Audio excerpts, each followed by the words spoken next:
शुक्लांबरधरं विष्णुं शशिवर्णं चतुर्भुजं प्रसन्नवदनं ध्यायेत् सर्वविघ्नोपशान्तये।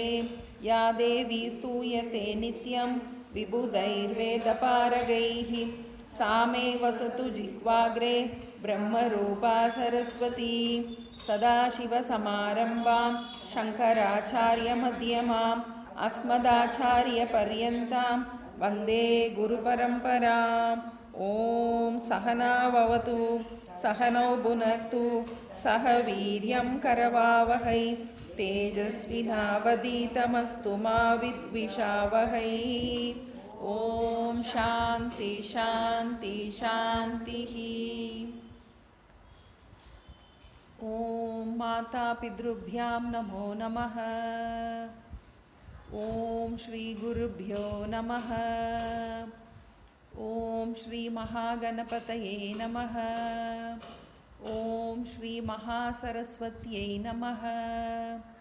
ॐ सर्वेभ्यो देवेभ्यो नमो नमः।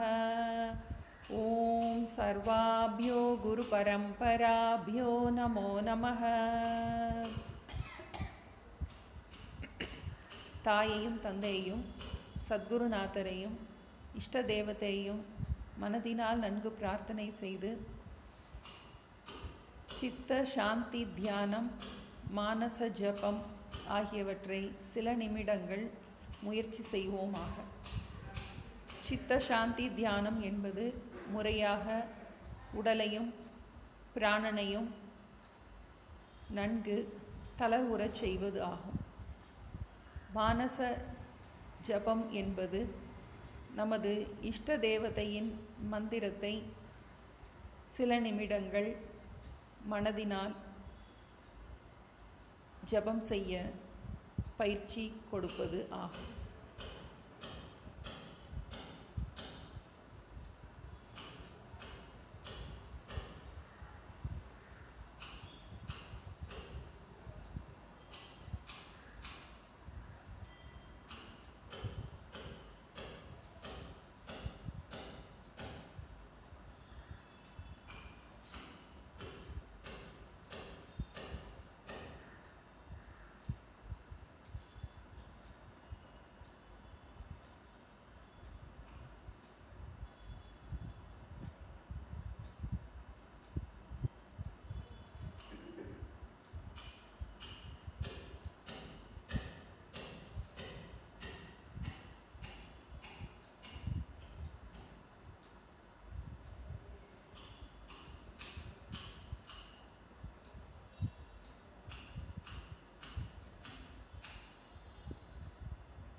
சித்த சாந்தி தியானத்தின் மூலமாக நமது விருத்திகளின் வேகம் அடங்குவதை நாம் உணர முடியும். மானச ஜபத்தின் காரணமாக நமது மனம் ஒருமுகப்பட்டு இருப்பதை நாம் உணர முடியும். நன்கு அமைதியுற்று ஒருமுகப்பட்ட மனதோடு இப்போது நாம் சித்த விஷாலதா தியானத்தை முறையாக பயிற்சி செய்வோமாக.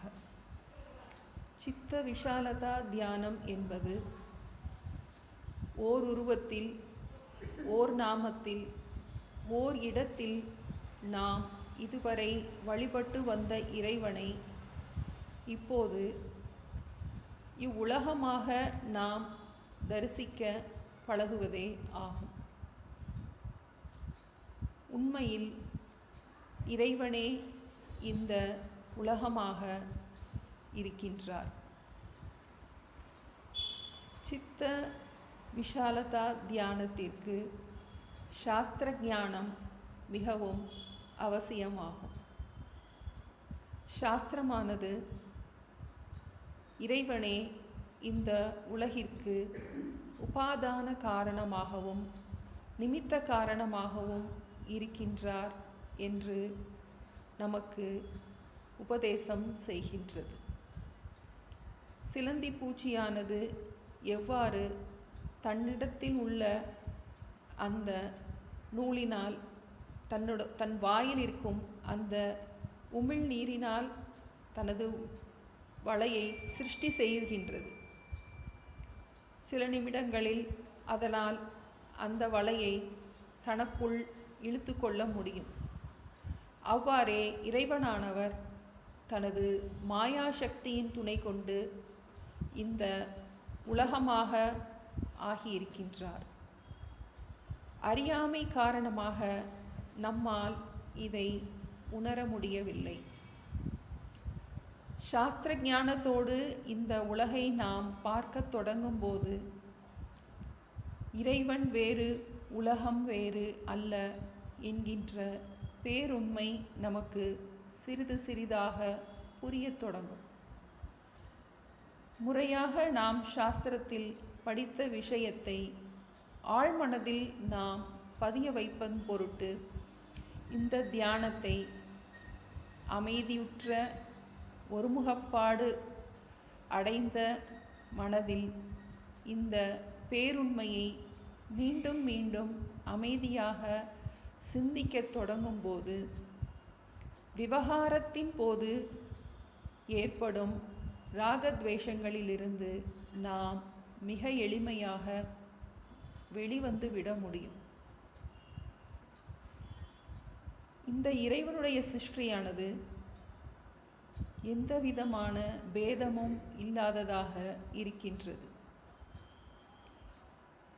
இதில் பேதத்தை கற்பிப்பது இந்த ஜீவனாகிய நம்முடைய சிருஷ்டியாகும்.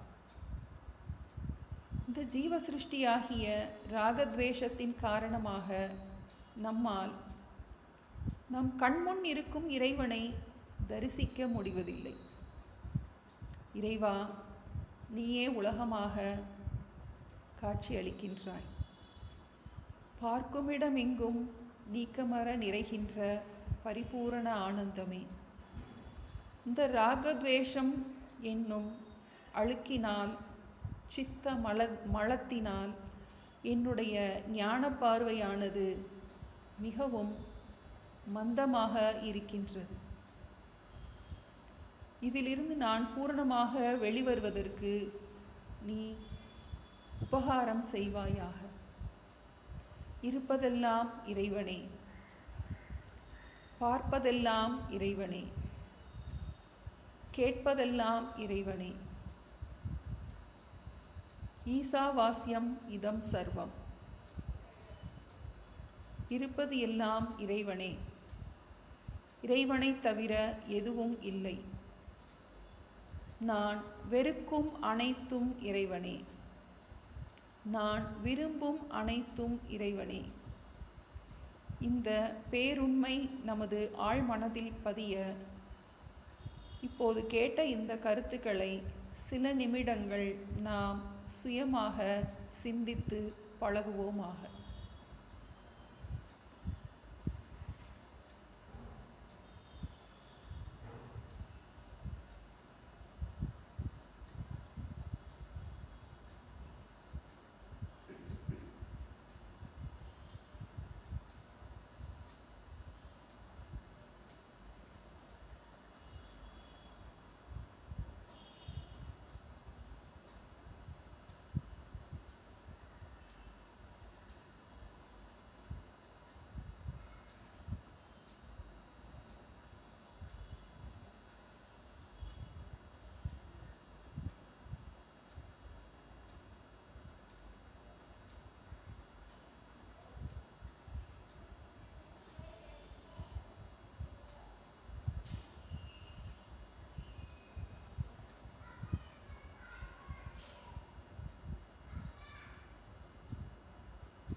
ॐ असतो मा सद्गमय तमसो मा ज्योतिर्गमय मृत्योर्मा अमृतङ्गमय।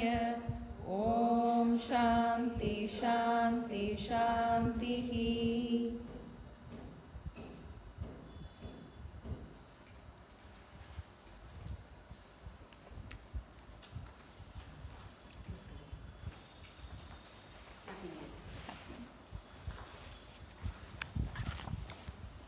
अविद्यारण्यकान्तारे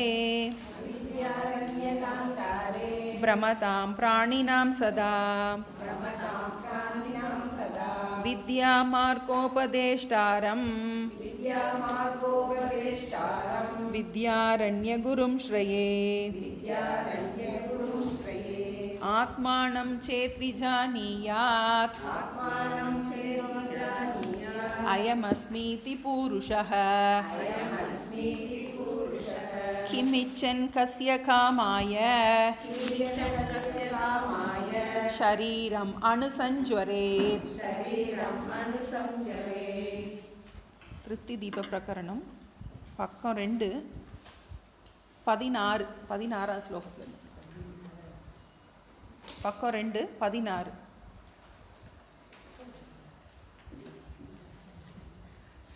कूटस्थोऽस्मीति बोधोऽपि मिथ्या चेन्नेति को वदेत्। न हि सत्यतयाभीष्टं रज्जु सर्पविसर्पणम् तादृशेनापि बोधेन संसारो हि निवर्तते।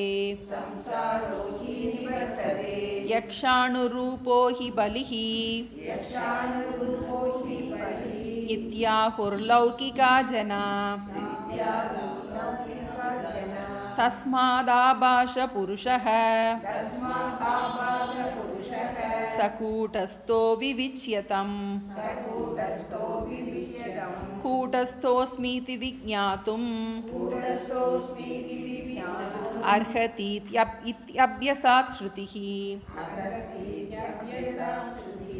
असन्दिग्धव्यपर्यस्त बोधो देहात्मनीक्ष्यते।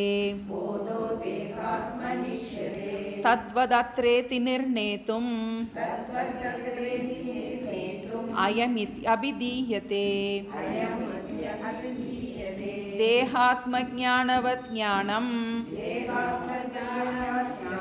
देहात्मज्ञानबाधकम्। आत्मन्येव भवेद्यस्य स नेच्छन्नपि मुच्यते।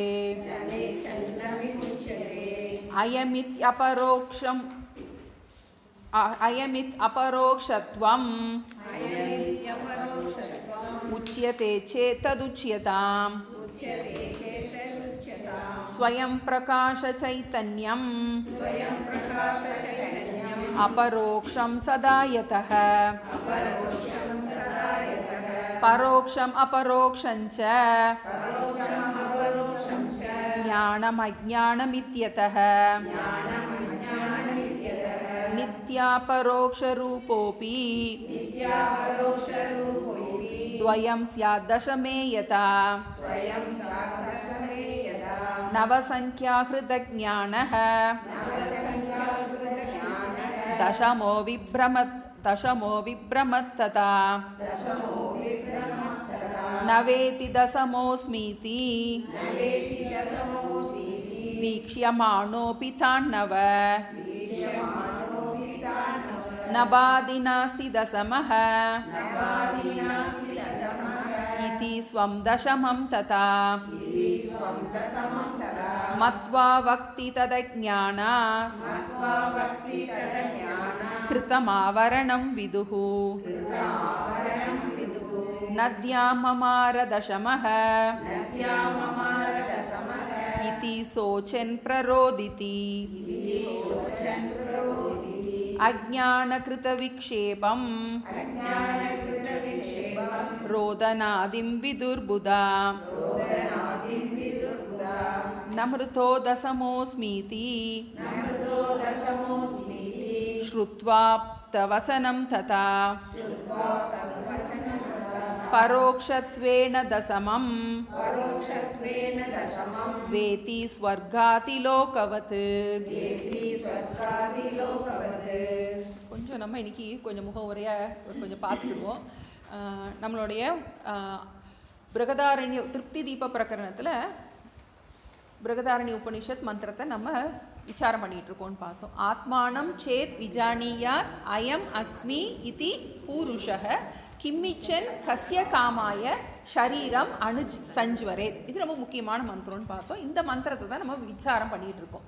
ஆத்மானம் சேத் விஜானியாத், தன்னை ஒருவன் அறிய வேண்டும். அறிவானாகி எப்படி அறியணும்? அயம் அஸ்மி இதி பூருஷः, அயம் அஸ்மி, நான் அந்த பரம்பொருளவாகவே இருக்கின்றேன் என்று புருஷன், ஒரு ஜீவாத்மா, ஒரு சாதகன், நான் இந்த உடல் அல்ல, இந்த மனம் அல்ல, இந்த உடல் மனம் நான் அல்ல, இந்த பரம்பொருளாகவே நான் இருக்கின்றேன். அயம் பிரம்ம அஸ்மி. அந்த பிரம்மங்கிற பதம் அங்கே இல்லை. அந்த அயம்ங்கிற பதத்தை தான் நம்ம முக்கியமாக சொல்ல போகிறார். அயம் அஸ்மி இதி பூருஷக. இதை அறிவானாகில் ஒருவன் தன்னை நான் இந்த உடல் மனம் அல்ல, நானே அந்த மேலான பரம்பொருள் என்று ஒருவன் அறிவானாகில் அவனுக்கு கிம் இச்சன், அவனுக்கு ஆசைப்படுவதற்கு என்ன இருக்கின்றது? கஸ்ய காமாய, அவனுக்கு எந்த விதமான இச்சையும் இருக்க போவது இல்லை. ஷரீரம் அணு சஞ்சுவரேத், இந்த உடலை தொடர்ந்து இருக்கும் துக்கத்தின் பொருட்டு எதற்காகவும் அவன் ஆசைப்பட மாட்டான். இது நம்ம ரெண்டாவது வரி ஜீவன் முக்தனுடைய லட்சணம். நமக்கு இந்த ஜீவன் முக்தன் என்பவன் யார் அப்படிங்கும் போது வாழும் போதே முக்தியில் இருப்பவன். இப்போ நம்ம நம்மளுடைய சம்பிரதாயத்தில் இறந்ததுக்கு அப்புறம் முக்தின்னு நம்ம அத்வைதத்தில் கிடையாது. நமக்கு நம்ம இருக்கும் போதே நாம் நித்திய முக்தன் அப்படிங்கிறத நம்ம புரிஞ்சுக்கிறோன்னு பார்க்குறோம். இப்போ ஜீவன் முக்தனுடைய லட்சணத்தை நான் சொல்ல போகிறேன்னு எந்த பிரதிக்கையோடு தொடங்கினாருன்னு பார்த்தோம். ஜீவன் முக்தசிய யா திருப்திகி, ஒரு ஞானிக்கு என்ன ஒரு திருப்தி இருக்கோ அதை உங்களுக்கு நான் சொல்ல போகின்றேன். ஜீவன் முக்தனுடைய லட்சணம் என்ன? திருப்தி. திருப்தினா என்ன? துக்கமே இல்லை அவனுக்கு.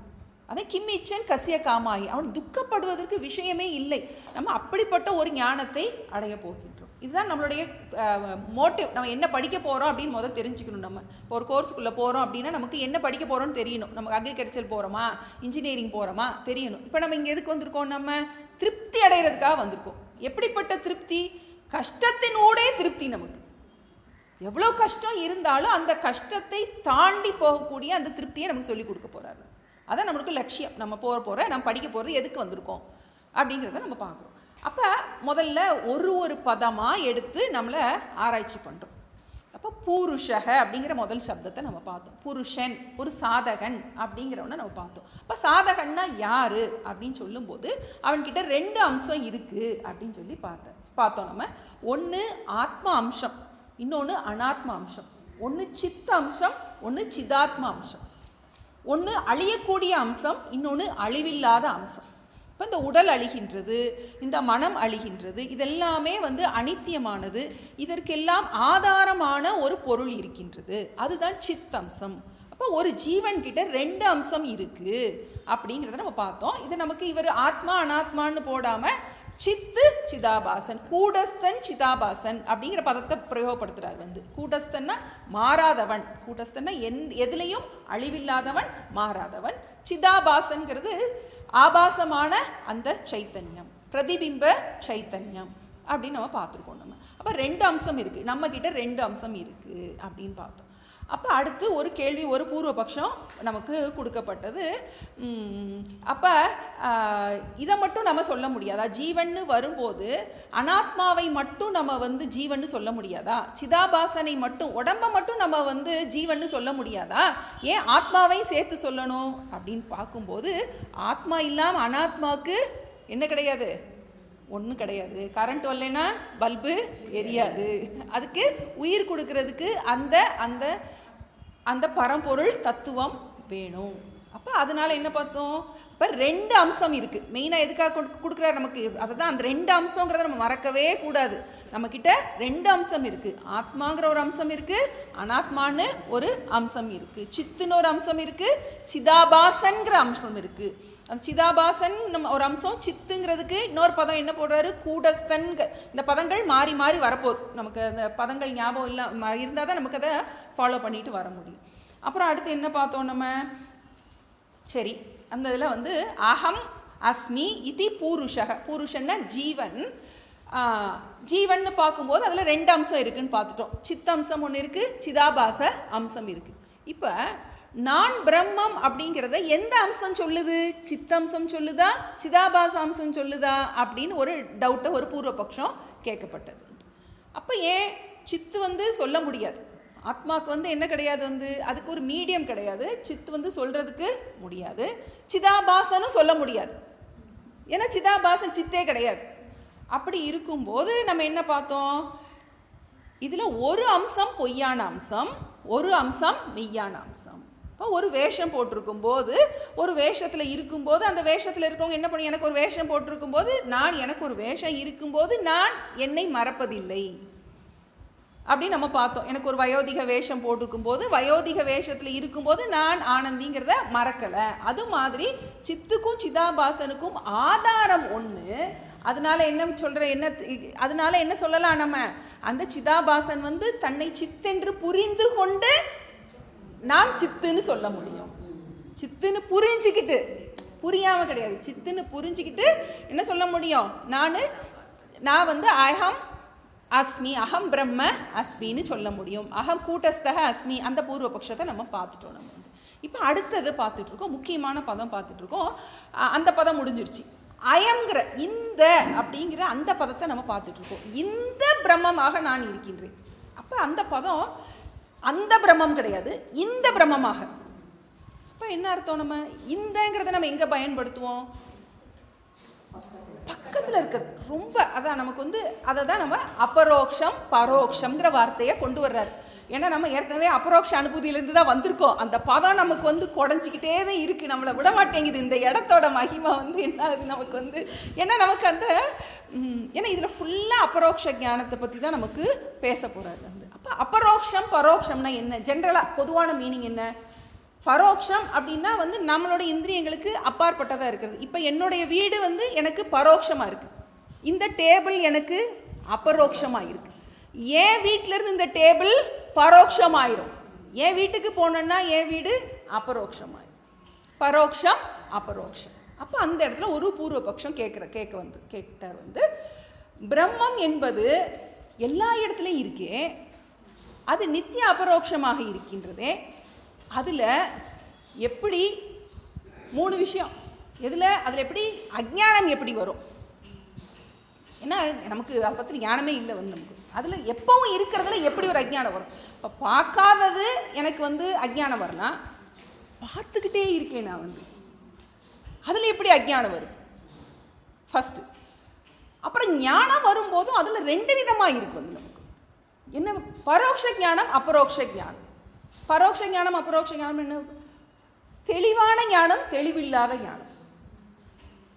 அது வந்து என்ன, நமக்கு அது தெளிவாக என்ன பண்ண முடியல, அதை வந்து அதை ஓனப் பண்ண முடியல நமக்கு. அப்போ அந்த ஞானத்துலேயும் 2 இருக்குது அப்படின்னு பார்த்தோம். வஸ்துலையும் பரோட்ச வஸ்து அபரோக்ஷ வஸ்துன்னு இருக்குது, ஞானத்துலேயும் பரோட்ச ஞானம் அபரோக்ஷ ஞானம். நம்ம கிளியராக புரிஞ்சிச்சுன்னா அது வந்து அபரோக்ஷ ஞானம், வேகா புரிஞ்சிச்சுன்னா வந்து பரோட்ச ஞானம். அங்கே தான் நம்ம நின்னோம். நமக்கு வந்து அந்த ஸ்வர்காதி லோகவத்து பரோட்ச ஞானத்துக்கு ஒரு எக்ஸாம்பிள் கொடுத்தார் வந்து, எப்படி ஸ்வர்க்கத்தை வந்து நான் வந்து பார்த்ததில்லை, நான் கேள்விப்பட்டிருக்கேன் வந்து, அதனால அது வந்து எனக்கு வந்து அது காணாத ஞானம்.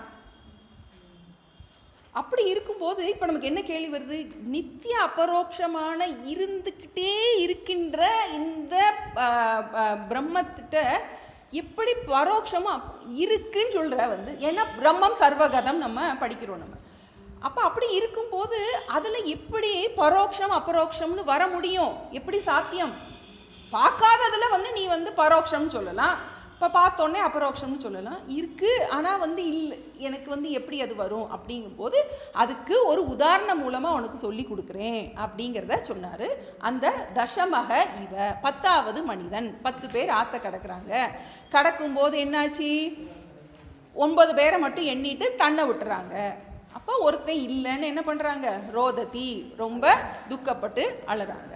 அப்போ ஒருத்தர் வர்றாரு, ஒரு ஆப்த வாக்கியத்தோட ஒருத்தர் வர்றாரு, ஒரு நம்ப தகுந்த ஒரு ஆச்சாரியர் வர்றாரு. அவர் வந்து என்ன பண்ணுறாரு, எண்ணி காட்டிட்டு நீதான் அந்த 10ஆம் அவன் அப்படிங்கிறத சொல்கிறாரு. அப்படின்னு அந்த கதையை பார்த்துக்கிட்டு இருக்கோம். அந்த கதையில் நமக்கு இதுதான் நமக்கு 7 அவஸ்தைகள். வித்யாரண்யரோட மகிமை இது வந்து ஸ்பெஷல். அவருடைய நமக்காக அவருடைய கருணை நம்ம ஈஸியாக வந்து இந்த பரோட்சம், ஏன்னா இந்த பரோட்சம் அபரோக்ஷங்கிறது நம்மளை ரொம்ப குறைஞ்சிக்கிட்டே இருக்கும். ஏன்னா இது எப்போ போகும்னா நமக்கு அது அபரோக்ஷமாக ஆனால் தான் போகும். நமக்கு வந்து அது வரைக்கும் நம்மளை வந்து என்ன பண்ணிகிட்டே இது இருக்கும். இதில் ஏன்னா நமக்கு 2 ஸ்கூல் ஆஃப் தாட் இருக்குது. வந்து இது வந்து புரிஞ்சுக்கிற விஷயமா இல்லாட்டி தியானத்தில் தெரிந்து கொள்கின்ற விஷயமா அப்படின்னு நமக்கு வந்து அது ஒரு, ஏன்னா நமக்கு அந்த பிரயோஜனம் கிடைக்கிறது வரைக்கும்.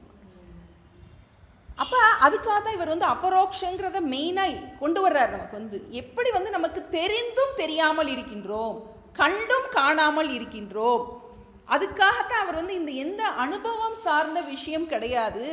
எப்படி அந்த 10ஆம் அவன் தன்னை புரிந்து கொள்ள வேண்டும், தான் 10ஆம் அவன்கிறத புரிய வேண்டியது இருக்குது நமக்கு.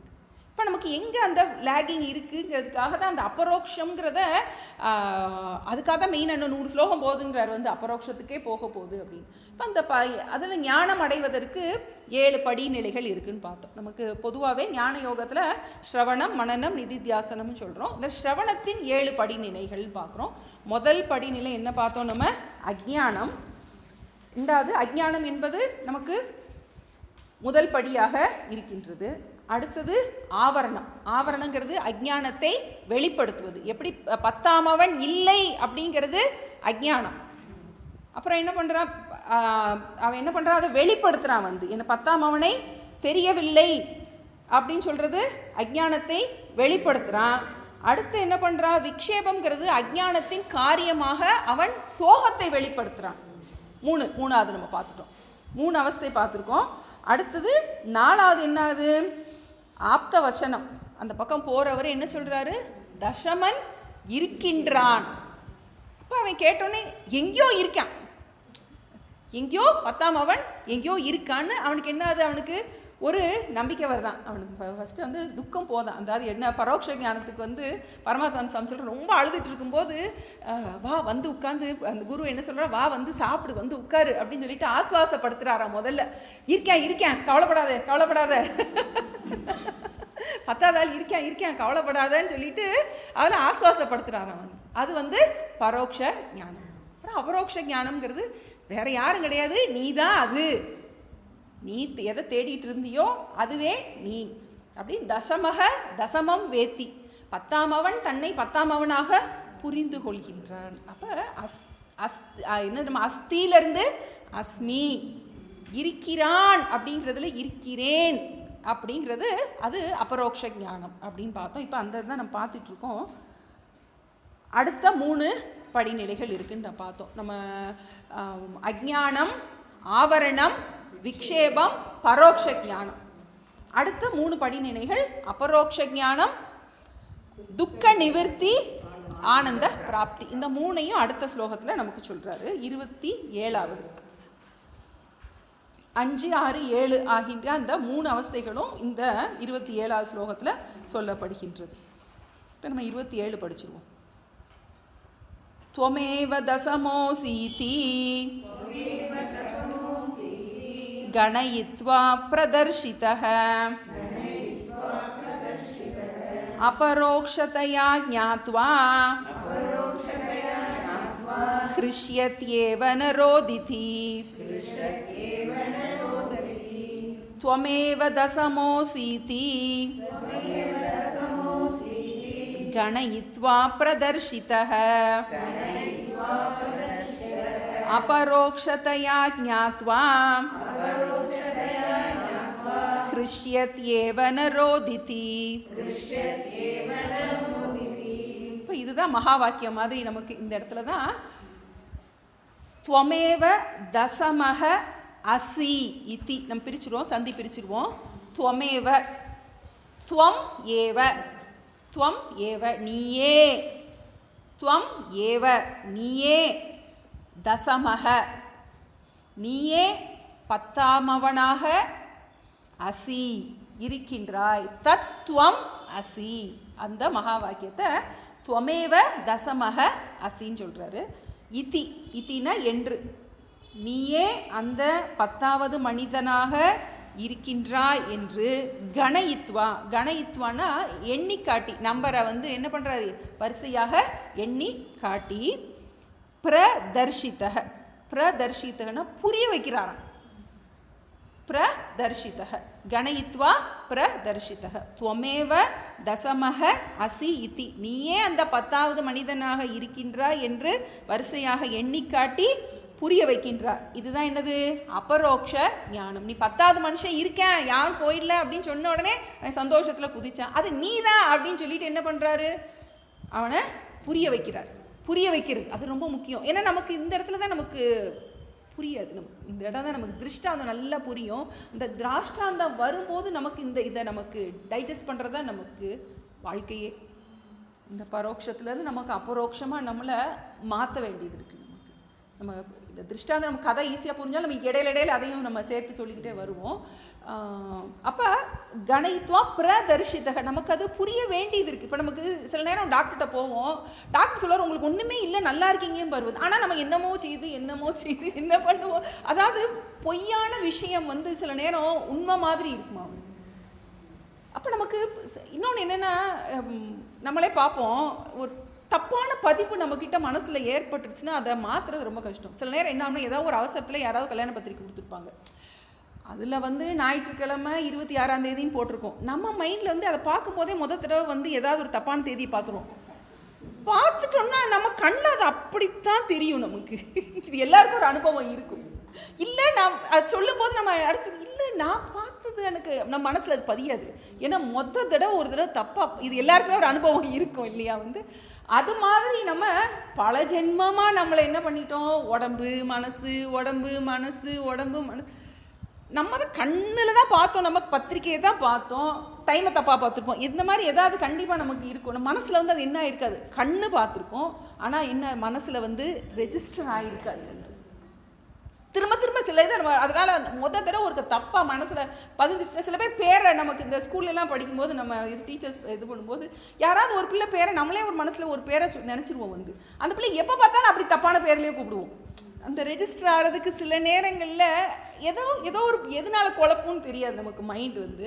அது மாதிரி நம்ம இப்போ பல ஜென்மமாக என்ன பண்ணியிருக்கோம், நம்ம அதை வந்து நம்மளையே வந்து இந்த உடம்பையே நான் சொல்லி பழகியிருக்கோம். நம்ம ஏற்கனவே அந்த ஜீவனில் 3 அம்சம் நம்ம பார்த்தோம் இல்லையா. வந்து அந்த கூட்டஸ்த அம்சம்னு ஒன்று இருக்குது, ஜீவ அம்சம்னு ஒன்று இருக்குது. அப்போ அந்த நானில் அஜ்ஞானி வந்து என்ன பண்ணுறான், சிதாபாசனையும் சித்தையும் மிக்ஸ் பண்ணி நான் சில நேரம் தப்பாக சொல்கிறோம். நம்ம வந்து உடம்பையே நான் சொல்கிறோம். அஜ்ஞானி வந்து, ஞானி 2 விதமாக பார்க்குறாருன்னு பார்த்தோம். அந்த முக்கியமானது வந்து ஞானி வந்து விவகாரம் பண்ணும்போது நான் சொல்லும்போது அவர் தன்னை உடம்பை மட்டும்தான் சொல்கிறார். வந்து நான் ஊருக்கு போனேன்னா ஞானிக்கு தெரியும் இந்த உடம்பு ஊருக்கு போகுது அப்படின்னு தெரியும். கிளாஸ் எடுக்கும்போது நான் பிரம்மமாக இருக்கின்றேன்னு சொல்லும்போது அவர் இந்த சிதாபாசனை கலட்டி விட்டுட்டு நான் அப்படின்னு நினைக்கிறாரு. ஒரு கஷ்டம் வரும்போது நான் கஷ்டத்தை அனுபவிக்கிறேன் அப்படின்னு சொல்லும்போது எதை கழட்டி விட்டுறாரு, வந்து ஆமாம் சிதாபாசன் அனுபவிக்குது, நான் அனுபவிக்கிறேன், அந்த பிரித்து என்ன பண்ணுறாரு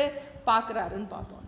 இப்போ அந்த இடத்துல நமக்கு அதில் தான் நமக்கு குழப்பம் இருக்குது. நமக்கு தப்பாக வருது, நமக்கு மைண்டில் ரெஜிஸ்டர் ஆயிடுச்சுன்னா அதை கலட்டி விடுறதுக்கு நமக்கு அவ்வளோ, அதுக்கு தான் இந்த ஜென்மாவே நமக்கு இந்த தவறுலேருந்து விடுபடுறதுக்கு தான் இந்த பரோட்சத்துலேருந்து அபரோக்ஷத்தை மாற்றுறதுக்கு. அப்போ அதில் நமக்கு இந்த புரிதலில் மனசில் பதிகிறதுல தான் இங்கே பிரச்சனை. அதனால தான் நமக்கு இன்னும் பிரதர்ஷிதக, அதுக்காகத்தான் நம்ம திரும்ப சொல்கிறோம்.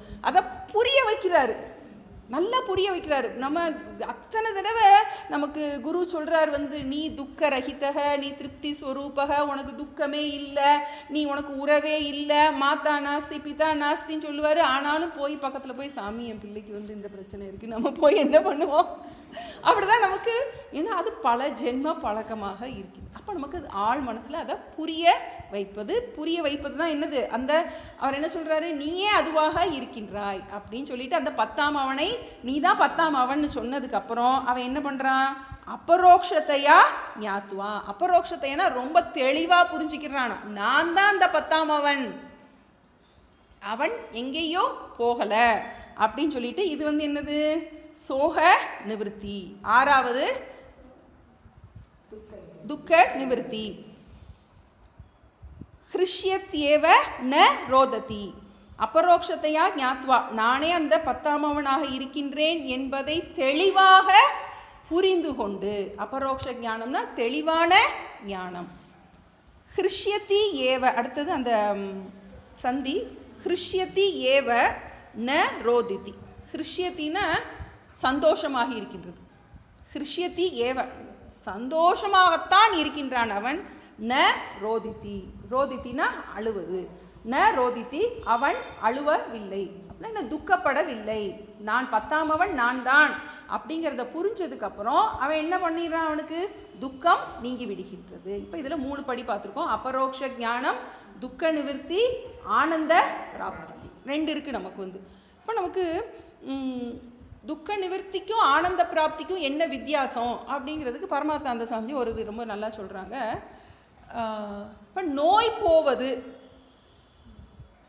ஹிருஷ்யத்தி ஏவ ந ரோதித்தி. இப்போ நமக்கு ஒரு காமாலை வந்திருக்குன்னு வச்சுக்கோங்க வந்து, அப்போ நோய் போகிறதுன்னு ஒன்று இருக்குது, அதுக்கப்புறம் உடம்பு டாக்டர் சொல்லிடுவார் நல்லா ஆயிடுச்சு அப்படின்னு நோய் போகிறது, அப்புறம் அதுக்கு டைம் எடுக்குமா வந்து, நமக்கு கொஞ்சம் கொஞ்சமாக தான் வந்து நமக்கு சாப்பாடு நமக்கு கொஞ்சம் கொஞ்சமாக தான் என்ன பண்ண முடியும், நம்ம டைஜஸ்ட் பண்ண முடியும். அப்போ அதுக்கு டைம் எடுக்குதான் வந்து, அதனால அந்த ஆனந்த பிராப்தி உடனே இது பண்ணிட்டாலும் சில இதுக்கு வந்து நமக்கு வந்து புரிஞ்சிட்டாலும் நமக்கு அந்த ஒரு ஸ்டெபிலைஸ் பண்ணுறதுக்கு ஒரு டைம் எடுக்கலாம்.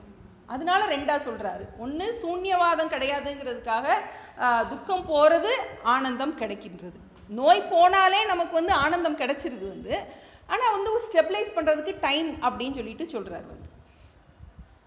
அபரோக்ஷத்தையா ஞாத்வா ஹிருஷ்யதி ஏவ ந ரோதித்தி. இப்போ இவன் வந்து என்ன பண்ணுறான், 10ஆம் அவன் நான் புரிஞ்சதுக்கப்புறம் அவன் துக்கத்திலிருந்து முழுமையாக விடுபடுகின்றான். இப்போ இது அடுத்ததில் நமக்கு 28 அத்தனையும் 7 ஸ்டெப்பையும் திரும்ப கொண்டு வர்றாரு. 28 நமக்கு 7 படிநிலைகள் பார்த்தோம் இல்லையா, அஜ்ஞானத்திலிருந்து ஞானத்துக்கு நம்ம ட்ராவல் பண்ணுறோம், நம்மளுடைய யாத்திரை அஜ்ஞானத்திலிருந்து ஞானத்தை நோக்கி நம்மளுடைய அந்த யாத்திரையில் 7 படிநிலைகள் இருக்குது. அதை வந்து 28 நமக்கு திரும்ப ஒருக்க சொல்கிறார் வந்து, அதை படிச்சுக்கணும். நம்ம அஜ்ஞானாவிருத்தி விக்ஷேப திவித ஞான திருப்தயः சோகாபாவ இத்யேதே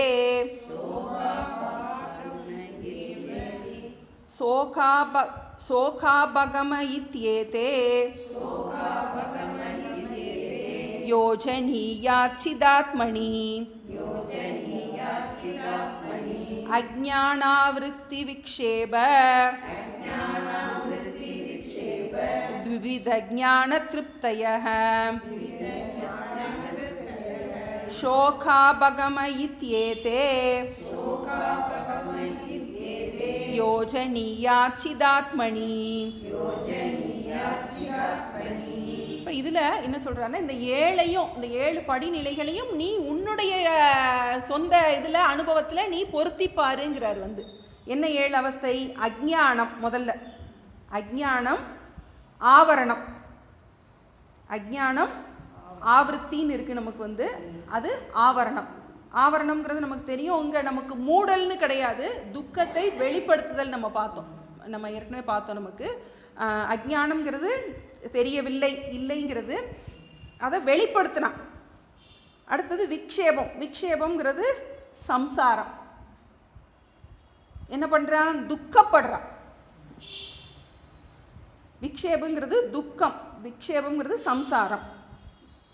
ஒன்று அஜ்ஞானம், அடுத்தது ஆவருத்திங்கிறது ஆவரணம், அடுத்து விக்ஷேபம், அடுத்து த்விவித ஞானம்.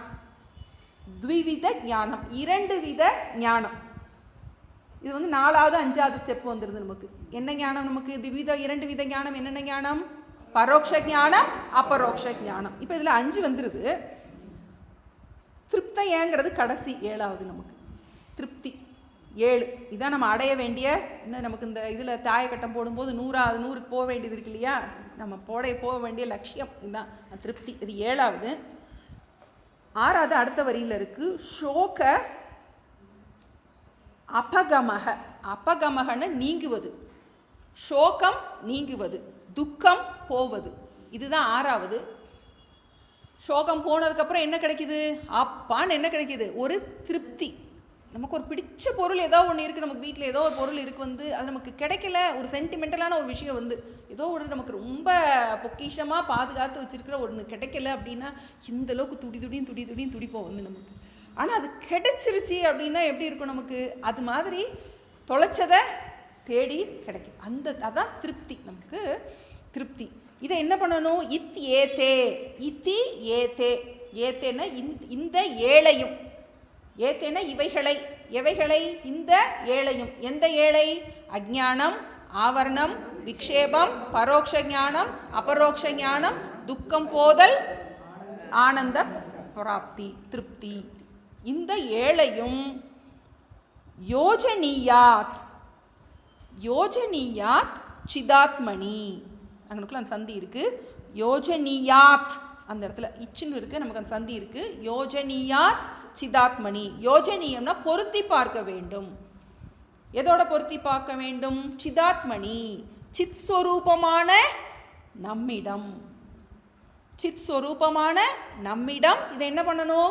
இந்த 7 அவஸ்தையும் நீ பொருத்திப்பாரு. இந்த கதை நமக்கு நல்லா புரிஞ்சிடும். இந்த கதையை என்ன பண்ணணும்? நம்ம உள்வாங்கணும். நமக்கு உன்னுடைய இதில் நம்ம எங்கே நிற்கிறோம்? நமக்கு அஜ்ஞானம் போயிடுச்சா, ஆவரணம் போயிடுச்சா, விக்ஷேபம் போயிடுச்சா? நமக்கு என்ன பண்ணணும்? நம்ம பார்க்கணும் நம்ம எந்த இடத்துல இருக்கோம் அப்படிங்கிறத. யோஜனீயா சிதாத்மணி அப்படின்னு சொல்லிட்டு நமக்கு ஹெல்ப் பண்ணுறாரு. அவரே ஹெல்ப் பண்ண போகிறாரு.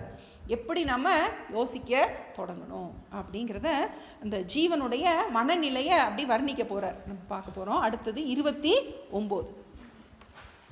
இப்போ அந்த 7 படி நமக்கு மறக்கவே கூடாது. எப்படி? அஜ்ஞானத்தின் காரணமாக, அறியாமை காரணமாக ஒரு டக்குன்னு பார்க்குறோம், கயிறு என்னவா பார்த்துறோம்? பாம்பா பார்த்துறோம். பாம்பா பார்த்தோன்னே என்ன ஆயிடுச்சு? நமக்கு ஒரு பயம் வந்துடுது. அப்போ என்ன ஆகுது? நமக்கு ஒரு பதட்டம் வந்துடுது, துக்கம் வந்துடுது. அப்போ பக்கத்தில் போய் பார்த்து தெளிவாக பார்க்க தொடங்கும் போது அப்பா ஒன்றும் இல்லை அப்படின்னு புரிஞ்சுக்கிறது மாதிரி என்ன பண்ணுறோம்? நமக்கு இந்த கஷ்டம் இருக்குது, அந்த கஷ்டம் இருக்குது அப்படின்னு என்ன பண்ணுறோம்? நம்ம மேலே ஏற்றி வைக்கிறோம். அப்போ நமக்கு குரு சொல்லி கொடுக்க போகிறாரு. சொல்லி கொடுத்ததுக்கப்புறம் அதை என்ன பண்ணணும்? நம்ம உள்வாங்கணும். அதுதான் நமக்கு அந்த இடம் தான் நமக்கு நமக்கு நம்மளுடைய குரு சொல்லி கொடுத்துருவாரு. ஆனால் அதை நம்ம உள்வாங்கிறது நம்மளுடைய கையில் இருக்குது. அதுக்கு தான் நம்ம ஏற்கனவே படித்து வச்சுருக்கோம். நம்ம அபரோக்ஷ அனுபூதியில் அந்த தியானத்தை தான் பார்த்துருக்கோம். ஏன்னா நமக்கு சில இடங்கள் நமக்கே நிறையா பிரச்சனைகள் இருக்கலாம். சில பிரச்சனைகள் இப்போ நமக்கு ஒரு ரத்தக்கெட்டு ஆயிடுச்சு அப்படின்னா, ஒரு சின்ன இதாகிடுச்சுன்னா லேசாக நமக்கு மருந்து போட்டால் சரியாக போயிடும். கொஞ்சம் பெரிய ரத்தக்கெட்டு ஆயிடுச்சுன்னா கொஞ்சம் ரெஸ்ட்டு கூட கொடுக்கணும். அப்புறமாட்டி டிஷ்யூ டேர் அப்படின்னா அதுக்கு கொஞ்சம் இது கொடுக்கணும். ஹேர்லைன் ஃப்ராக்சர் அப்படின்னா அதுக்கு கொஞ்சம் கூடுதலாக ரெஸ்ட்டு கொடுக்கணும் நம்ம. அப்புறமாட்டி ஃப்ராக்சரே உடஞ்சே போச்சு, எலும்பு நட்டுக்கிட்டு போட்டிருக்காங்க அப்படின்னா என்ன ஆகணும்? நமக்கு ரொம்ப நாள். அதே மாதிரி நம்மக்கிட்டையும் நம்மளுடைய அபிமானம் எதில் இருக்குது அப்படிங்கிறத பொறுத்து நம்ம அதுக்கு எவ்வளோ ட்ரீட்மெண்ட் கொடுக்கணுங்கிறது இருக்கு. அதுதான் நம்மளுடைய அபிமானம். சில இடங்களில் நமக்கு சில விஷயங்கள் நம்ம ஈஸியாக ஓவர்லுக் பண்ணிட்டு போயிடலாம், நம்மளை பாதிக்காது. சில இடங்கள் நம்மளை ரொம்ப பாதிக்கும். சில உறவுகள், சில பிரச்சனைகள் நமக்கு ரொம்ப பாதிக்கும்.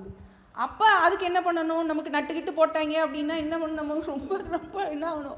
6 மாதம் ரெஸ்ட்டுருவாங்க. அதுக்கப்புறம் ஃபிசியோதெரப்பி, அந்த இது ஒரு சாதாரண ஒரு எலும்பை ஒட்ட வைக்கிறதுக்கே இவ்வளோ கஷ்டப்பட வேண்டியது இருக்கே. அப்போ இந்த விஷயம் நம்ம ஜென்மாந்திரமாக நம்ம பழகி வந்த விஷயத்தை நம்ம மாற்றுறதுக்கு எவ்வளோ கேர் கொடுக்கணும். நம்ம ரெஸ்ட் போட்டு எவ்வளோ கஷ்டம் அதுக்கே கேர் கொடுக்குறோம். அவ்வளவு அதுக்கு ஒரு அத்தனை மாதமும் என்ன பண்ணுறோம்? நல்லாயிரணும், நடந்துடணும், யாரையும் டிபெண்ட் பண்ணக்கூடாதுன்னு என்ன பண்ணுறோம்? அந்த மாதிரி இருக்கிறது மாதிரி இந்த ஞானத்தை அபியாசம் பண்ண பண்ண என்ன ஆயிரும், எந்த பிரச்சனைக்கும் யாரையும் டிபெண்ட் பண்ண மாட்டோம். அதுதான் நமக்கு அந்த திருப்தி, நமக்கு அதுதான் நமக்கு வர்ணிக்க போறாரு. 29 சம்சாராசக்த சித்தஹ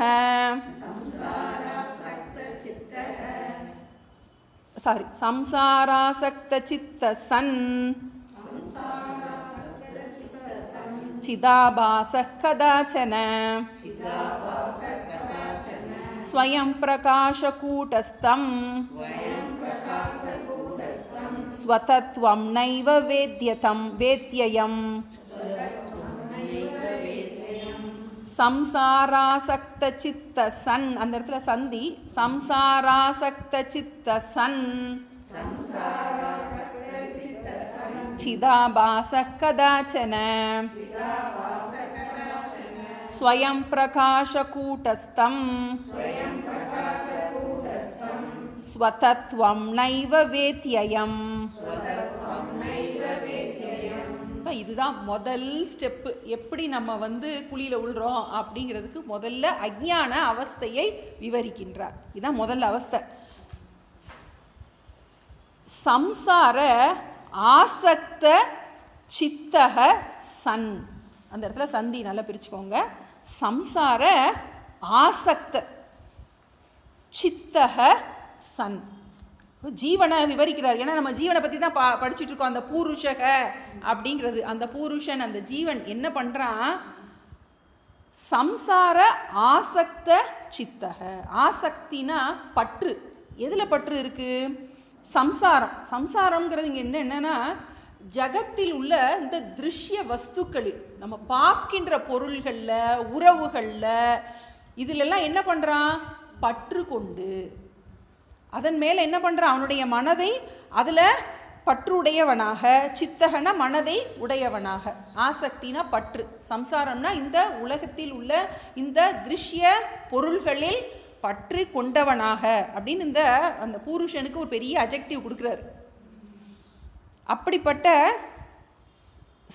சன்னா இருந்து கொண்டு, ஜகத்தில் உள்ள திருஷ்ய வஸ்துக்களில் பற்றுள்ள மனதை உடையவனாக இருந்து கொண்டு, யாரு, அந்த சிதாபாசக. இந்த சிதாபாசனுக்கு தான் இத்தனை டிகிரி நம்ம படித்து வச்சுருக்கோம் இல்லையா.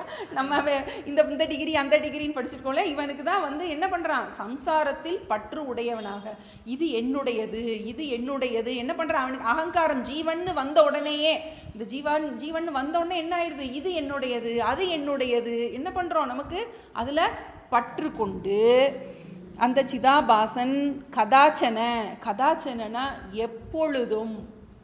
எப்பொழுதும்னா இந்த இடத்துல என்ன சொல்கிறாருன்னா, அனிச்சையாக நம்ம எஃபர்ட்டே போட வேண்டியதில்லை. நான் எனக்கு இந்த உறவுகள் எல்லாம், ஏன்னா பராஞ்சிகாணி வெத்திருநத் சுயம்பு, பகவான் படைக்கும் போதே நம்மளை வெளிமுகமாக தான் படைச்சிருக்காரு. நம்ம ஒன்றும் எப்படி ஒரு அனிச்சையாக ஒரு இது கண்ணில் தூசி விழுந்தோடனே கண்ணு டபக்குன்னு மூடுது, யாரும் சொல்ல வேண்டியதில்லை. அது மாதிரி நம்ம பார்த்தோன்னையே இது நல்லா இருக்கு, இது அப்படி என்ன பண்ணுறோம், நம்ம எனக்கு வேண்டாம், சரி என் பிள்ளைக்கு இது நல்லா இருக்குமே, அது என்ன பண்ணுறோம், ஒன்னொன்னையும் அது அனிச்சையாக வருது. யாரும் நமக்கு யோசிக்கலாம் வேண்டியதில்லை. இது வேணும், இது வேண்டாம், இது பிடிச்சிருக்கு, இது பிடிக்கலை, இது நல்லா இருக்கு, இதில் இது எனக்கு வேணும், இதை விட்டு ஓடி போயிரு அப்படின்னு என்ன பண்ணுறோம். இது அனிச்சையாக, கதாச்சன எப்பொழுதும். அந்த ஜீவன் அந்த சம்சாரத்தை உழல்றதுக்கு இதுதான் காரணமாக இருக்கின்றது. அவன் என்ன பண்ணுறான், ஸ்வயம் பிரகாஷ கூட்டஸ்தம் ஸ்வத்வம் நைவ வேத்யம். காரணம் எதனால் இப்படி இது நல்லா இருக்கேன் அது நல்லா இருக்கேன்னு பின்னாடியே இது பின்னாடி அது பின்னாடி ஓடுறான், தன்னை மறந்து விட்டான். எப்படிப்பட்ட தன்னை மறந்துட்டான், அந்த சித்துக்கு அடைமொழி கொடுக்குறார். ஸ்வயம் பிரகாஷ கூட்டஸ்த ஸ்வத்வம். ஸ்வத்வம்னா தன்னுடைய ஸ்வரூபம். தன்னுடைய ஸ்வரூபம் என்னது, ஸ்வயம் பிரகாஷ கூட்டஸ்தம். கூட்டஸ்தம்னா அழியாத தத்துவம், என்றும் அழியாத ஆனந்த தத்துவமாக தானே இருந்து கொண்டு, நைவ வேத்யம். வேத்யம்னா அறியவில்லை, தானே அந்த ஸ்வயம் பிரகாஷ கூட்டஸ்தம்ங்கிறது ஒரு பதம் தான் கொடுத்துருக்கு நமக்கு. இப்போ இதை படிக்கும்போது நம்ம 108 அர்ச்சனை படிச்சிருக்கோம். நம்ம அஜாய நமக, திருப்தாய எல்லாம் படிச்சிருக்கோம் இல்லையா? இது மாதிரி எக்கச்சக்கம் கிடக்கு நமக்கு. இதெல்லாம் ஞாபகத்துக்கு வரணும். நம்ம நான் எப்படிப்பட்டவன், நான் நித்திரிய திருப்தன், நான் அழியாதவன், எனக்கு எதுவும் தேவையில்லை, அகம் அகாமக, அகம் என்னது தேகத்ரய வியதீதக, எனக்கு 3 சரீரம் கிடையாது. இதெல்லாம் ஞாபகத்தில் வரும் நமக்கு. இத்தனை நாள் படித்ததெல்லாம் ஞாபகத்தில் வரணும். இப்படி நான் யார் தெரியுமா அப்படின்னு சொல்லிட்டு பயோடேட்டா எழுதுவோம். எனக்கு இது தெரியும், அது தெரியும், நான் இவங்க பேத்தியா அவங்க பேத்தியா அதெல்லாம் எழுதுவோம். நமக்கு அது எல்லாத்தையும் அடிச்சிடணும். நமக்கு அடிச்சுட்டு நான் யார், அகம் பூர்ணக, அகம் திருப்தக, அகம் நம்ம இந்த இதில் நமக்கு இதில் கைவிலை நவநீதத்தில் வருது டீச்சர் பாட்டு, நித்தியம் பூரணம். இதுதான் நம்ம பயோடேட்டா இனிமேல். ஆமாம், இப்போ நான் அப்படின்னு சொல்லும்போது இதுதான்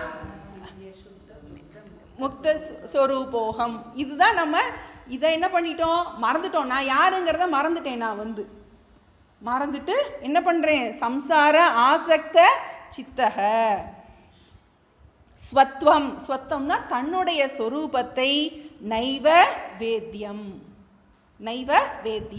அறியவில்லை. அதுக்கு காரணம் நமக்கு மாயாங்கிறத உள்ளுக்குள்ளே போட்டுக்கிட்டே இருக்கணும். ஏதோ ஒரு மறைப்பாற்றல் என்ன பண்ணிடுது, நம்மளை மறைச்சிருது.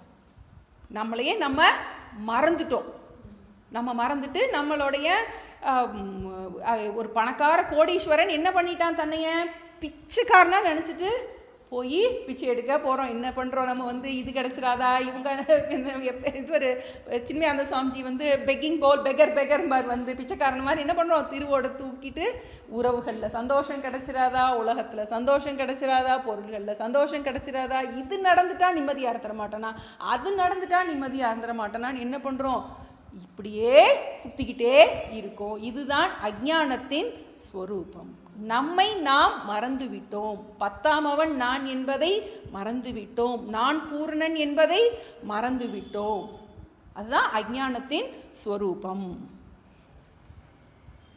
இப்போ அடுத்த அவஸ்தை நமக்கு பார்க்க போகிறோம். இப்போ இது ஜீவனுடைய மனநிலையை வர்ணிச்சாச்சு. இது நமக்கு மறக்கவே கூடாது. இதுதான் சம்சாரம். எதனால துக்கப்படுறோம் அப்படின்னு நமக்கு தெரியணும். எதனால துக்கப்படுறோம், நம்மளுடைய பயோடேட்டா மாறி போச்சு. நம்மை நாம் தவறாக புரிந்து கொண்டுள்ளோம். அது கதாச்சனை. எதனால நமக்கு தெரியல, அதனால தான் மாயின்னு போட்டோம். எதனால நான் என்னை உடம்பாவே நினச்சிட்டு இருக்கேன் தெரியல. எதனால நான் ஏன் அதனால நான் அந்த கல்யாண பத்திரிக்கையில் எதனால தப்பாக பார்த்தேன் நான் தெரியல. ஏதோ தப்பாக பார்த்துட்டேன், தேதியே தப்பாக என் மனசில் பதிஞ்சிருச்சு. அதுக்கு காரணம் சொல்ல முடியாது. இப்போ என்ன பண்ணணும், ஒழுங்காக பார்க்கணும். அது தேதியை பார்த்துட்டு மறக்கக்கூடாது. 20ஆம் தேதி கல்யாணத்துக்கு 21ஆம் தேதி போய் நிற்க முடியாது. அப்போ என்ன பண்ணணும், அதை மனசில் பதிய வைக்கணும். இப்போ அஞ்ஞான காரணம். அப்போ வெளிமுகம் கொண்டு அவன் என்ன பண்ணுறான், பொருள்கள் மேலே இச்சை கொண்டு இதில் சந்தோஷம் கிடைக்கிறாதா, அதில் சந்தோஷம் எதை மறந்துட்டான், ஸ்வயம் பிரகாஷ கூட்டஸ்தம். நான் அழியாதவன், நான் நிறைவானவன், நான் பூர்ணமானவன், எனக்கு துக்கமே கிடையாது, என்கிட்ட துக்கம் தொடவே முடியாது என்னை அப்படி இருந்துட்டு அந்த மறந்துட்டு என்ன பண்ணுறோம், நைவ வேத்தியம், அதை அறியவில்லை. அடுத்தது நம்ம அடுத்ததுக்கு போகலாம். இதனுடைய விளைவு, இந்த அஞ்ஞானத்தின் விளைவு என்ன ஆகுது, 30 நம்ம பார்க்குறோம். நபாதி நாஸ்தி கூடஸ்த இதி வக்தி பிரசங்கதஹ கர்த்தா போக்தாஹமஸ்மீதி விக்ஷேபம் பிரதிபத்யதே. நபாதி நாஸ்தி கூடஸ்த இதி வக்தி பிரசங்கதஹ கர்த்தா போக்தாஹமஸ்மீதி விக்ஷேபம் பிரதிபத்யதே. இப்போ நமக்கு இதில் அடுத்து அஞ்ஞானத்தின் காரணமான 2 அவஸ்தைகள் இருக்குது. முதல் இது ஆவரணம், 2வது வரியில் விக்ஷேபம். நமக்கு அந்த 7 அவஸ்தைகள், நம்ம அந்த 10 மனுஷனில் இந்த பதங்கள் மறக்கவே கூடாது. நமக்கு அஜ்ஞானத்தின் காரணமான இந்த ஆவரணம்ங்கிறது என்ன பண்ணும்? துக்கத்தை வெளிப்படுத்துறதுன்னு நம்ம இது அஜ்ஞானத்தை வெளிப்படுத்துறது, அதுதான் ஆவரணம்னு பார்த்தோம். இப்போ இங்கே என்ன ஆவரணம் அப்படின்னு பார்க்கும்போது, ந பாதி நாஸ்தி கூட்டஸ்த. கூட்டஸ்தனா அழியாத கூட்டஸ்த தத்துவம். ந பாதி, ந பாதினா விளங்கவில்லை. ந பாதி, ந அஸ்தி, நாஸ்தினா ந அஸ்தி இல்லை. கூட்டஸ்தன் என்னும் அழியாத தத்துவம் இல்லை. இதி வக்தி பிரசங்கத்தக. இதி வக்தினா என்று கூறுகின்றான். யார் கூறுறான்? சிதாபாசன் கூறுறானா.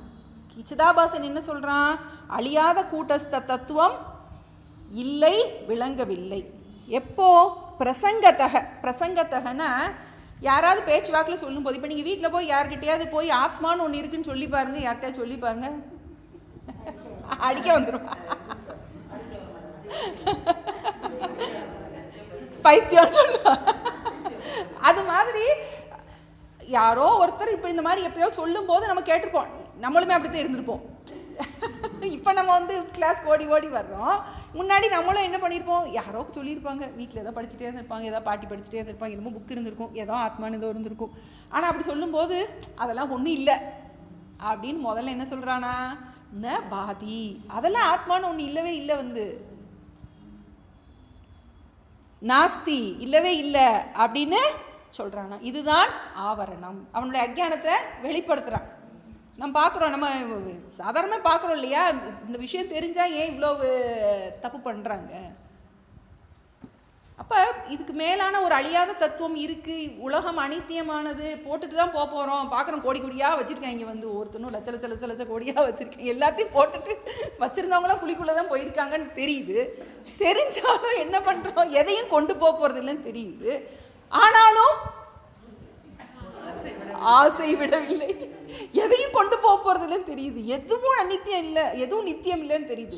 ஒரு நிமிஷத்தில் பகவான் என்னத்தை வேணாலும் சுருட்டிடுவார். ஒன்றும் பண்ண முடியாது. ஒரு நேரம் இங்கே போச்சுன்னா அவ்வளோதான், கை கால் வழங்காது. இதெல்லாம் நம்ம நினச்சி கூட பார்க்குறது இல்லை. அப்போ ந பாத்தி, அப்போ அஜ்ஞானத்தில் என்ன பண்ணுறான்? அது மாதிரிலாம் ஒன்றும் கிடையாது, இருக்கிற வரைக்கும் அனுபவிப்போம் அப்படின்னு என்ன பண்ணுறான்? அது அஜ்ஞானம். இந்த அஜ்ஞானத்தின் காரணமாக அவன் என்ன பண்ணுறான்? கர்த்தா போக்தா அகம் அஸ்மி. இந்த பதம் பிரிச்சுக்கோங்க. கர்த்தா போக்தா அகம் அஸ்மி இதி விக்ஷேபம் பிரதிபத்தியதே. கர்த்தா போக்தா அகம் அஸ்மி. கர்த்தா, கர்த்தானா நான் செயலை செய்பவன், போக்தானா நான் செயலின் பலனை அனுபவிப்பவன். இதி என்று விக்ஷேபம் என்கின்ற அந்த விக்ஷேபத்தை பிரதிபத்தியத்தை அடைகின்றான். இவ்வளோ ஊழல் பண்ணுனா இவ்வளோ பணம் நமக்கு கிடைக்கும், இது பண்ணுனா இது கிடைக்கும் அப்படின்னு என்ன பண்ணுறான்? தன்னை கர்த்தாவாகவும் இந்த காரியத்தை பண்ணினால் எனக்கு என்ன போகம் கிடைக்கும் என்கின்ற அந்த போக்தாவாகவும் என்ன பண்ணுறான்? தன்னை நினைக்கின்றான். எதை மறந்துட்டான்? அதை விட்டுறக்கூடாது. தானே பூர்ணன் அப்படிங்கிறத மறந்துட்டு, இந்த காரியத்தை பண்ணுனா எனக்கு இது கிடைக்கும், நான் அந்த காரியத்தை பண்ணுனா எனக்கு அது கிடைக்கும் அப்படின்னு என்ன பண்ணுறான்? தன்னுடைய சொரூபத்தை மறந்துட்டு இங்கிட்டும் அங்கிட்டும் தன்னை கர்த்தாவாகவும் போக்தாவாகவும் நினைக்கின்றான். அதாவது என்ன பண்ணுறான்? அனாத்ம தர்மத்தை தன்னுடைய தர்மமாக நினைக்கின்றான். தான் அனாத்ம தர்மத்தை தன்னுடைய தர்மமாக நினைக்கின்றான். தன்னை கர்த்தாவாகவும் போக்தாவாகவும் நினைக்கின்றான். உண்மையிலேயே சந்தோஷமாக இருக்கிறதுக்கு எதுவுமே பண்ண வேண்டியதில்லை, திருப்தியாக இருக்கிறதுக்கு எதுவுமே பண்ண வேண்டியதில்லை. ஆனால் அஜ்ஞானத்தின் காரணமாக என்ன பண்ணுறோம்? நம்ம இது பண்ணுனா நிம்மதியாக இருப்போம், அது பண்ணுனா நிம்மதியாக இருப்போம், இது கிடச்சிட்டா நிம்மதியாக இருப்போம், அது கிடச்சிட்டா நிம்மதியாக இருப்போம். உண்மையில் தூக்கத்தில் எதுவுமே இல்லாமல் ரொம்ப ரொம்ப நிம்மதியாக இருக்கும். ஒரு பொருளுமே இல்லாமல் இருக்கிறதா உண்மையான நிம்மதி. அதை நம்ம என்ன பண்ணுறோம்? நனவுல புரிஞ்சுக்கிறோம். இதுதான் என்ன பண்ணுறது? தூங்காமல் தூங்கின்னு சொல்கிறோம். ஒரு பொருளும் இல்லாமல் நிம்மதியாக இருக்கிறதுக்கு சாமி எப்பயுமே சொல்லுவாங்க, கஷ்டப்படுறதுக்கு தான் ரொம்ப கஷ்டப்படணும், நிம்மதியாக இருக்கிறதுக்கு கஷ்டப்படவே தேவையில்லை. நம்ம கஷ்டப்படுறதெல்லாம் எதுக்கு கஷ்டப்படணும்? மேலும் மேலும் கஷ்டத்தை அதிகப்படுத்திக்கிட்டு தான் இருக்கோமே ஒழிய அது நமக்கு நிம்மதிக்குரிய உபாயம் இல்லை. அதான் அஜ்ஞானம், பெரிய அஜ்ஞானம். நம்ம சயின்ஸ் அஜ்ஞானம், சம்ஸ்கிருத அஜ்ஞானம் இதெல்லாம் ஒன்றும் கிடையாது. எந்த மெயினான அஜ்ஞானம்? நான் பூரணன் என்பதை மறந்து விடுவது தான் அந்த அஜ்ஞானம். அந்த அஜ்ஞானத்தின் காரணமாக என்ன செய்யறான்? கர்த்தா போக்தா அகம் அஸ்மி இதி விக்ஷேபம் பிரதிபத்தியத்தே. தன்னை கர்த்தாவாகவும் போக்தாவாகவும் நினச்சிட்டு என்ன பண்ணுறோம்? எனக்கு இது கிடைச்சிட்டா நல்லா இருக்கும், அது கிடைச்சா நல்லா இருக்கும்னு தன்னுடைய சொரூபத்தை மறந்துட்டு இதுதான் விக்ஷேபம். இப்போ நம்ம இதில் 3 இது பார்த்துட்டோம்: அஜ்ஞானம், ஆவரணம், விக்ஷேபம். இப்போ நம்ம இதை தியரிட்டிக்கலாக படித்ததோடு இல்லாமல் இதை நம்ம வாழ்க்கையோட ஒத்து பார்த்துட்டு வருவோம். நம்ம 2 நாள் நமக்கு டைம் இருக்குது. அடுத்த கிளாஸ்க்கு வரும்போது எங்கெல்லாம் நம்ம சறுக்கி விழுறோம் இதை நம்ம உள் வாங்கணும் நமக்கு. ஏன்னா இதில் என்ன சொல்லியிருக்காரு? யோஜனியா சிதாத்மணி. இந்த திருஷ்டாந்தத்தை நீ உன்னுடைய வாழ்க்கையோடு நீ என்ன பண்ணணும்? உன்னுடைய சித் சுரூபத்தோடு என்ன பண்ணணும்? நீ பொருத்திப்பார். ஏன்னா நம்ம இந்த திருஷ்டாந்தத்தோடு நின்றோம். நமக்கு அதனால திருஷ்டாந்தம் நமக்கு நல்லா புரியுது, இந்த பிரயோஜனம் நமக்கு கிடைக்கல. இப்போ நமக்கு எங்கே எதனால கஷ்டப்படுறோம் இது நமக்கு நல்லா தெரியணும். ஏன்னா இதுதான் ஸ்டெப்பு. நமக்கு ஒன்றொன்னா எப்படி ஒரு குழிக்குள்ளையாக உள்றோம். அஜ்ஞானத்தின் காரணமாக என்ன பண்ணுறோம்? நம்ம தன்னை சொரூபத்தை மறந்துடுறோம். அந்த இடம் ரொம்ப முக்கியம். நைவ வேத்தியம் ரொம்ப முக்கியம். எதை மறந்துடுறான்? ஸ்வயம் பிரகாஷ கூட்டஸ்தம் தம். நான் அந்த ஸ்வயம் பிரகாஷ கூட்டஸ்தன், நான் பூர்ணன், நான் நித்தியன், எனக்கு துக்கமே கிடையாது, துக்கம் என்ன டச்சே பண்ண முடியாது, நான் ஆத்மஸ்வரூபம் அப்படிங்கிறத மறந்துட்டு என்ன பண்ணுறான்? நான் போக்தா, நான் கர்த்தா அப்படின்னு நம்ம என்ன பண்ணுறோம்? நம்மை இந்த சரீரத்தோட எதோட அந்த சிதாபாசனாக நினைத்து கொள்கின்றோம். அதனால தான் அந்த 2 பதத்தையும் கொடுத்துருக்காரு பாருங்க. அந்த 29வது ஸ்லோகத்தில் அந்த அஜ்ஞானத்தை விவரிக்கும் போது அந்த சிதாபாசன் என்ன பண்ணுறான்? கூட்டஸ்தன் என்பதை அறியவில்லை. அந்த பதத்தையே கொண்டு போறாரு. ஆத்மாவாகிய நான் என்ன பண்ணுறான்?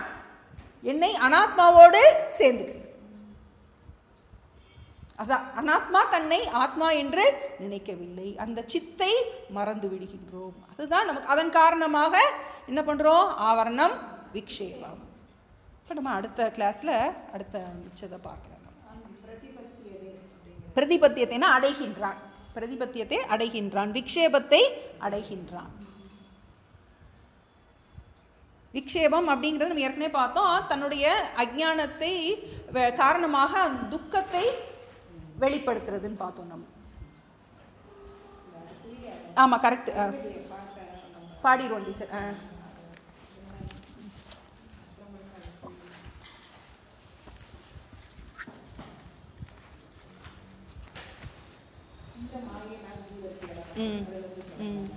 ஆமாம் டீச்சர். தாஷ்டாந்தம் சேர்ந்து வந்துடும். என்னக்கா? அப்படியா? ஆமாம், சூப்பர் இம்போஷன். ஆமாம், சரிதான். தவறாக பார்க்குறது. ஆமாம். 51 51 டீச்சர். ஆமாம் டீச்சர், தொடங்க. ஆமாம், படிச்சிருவோம் டீச்சர், படிச்சிருவோம் டீச்சர்.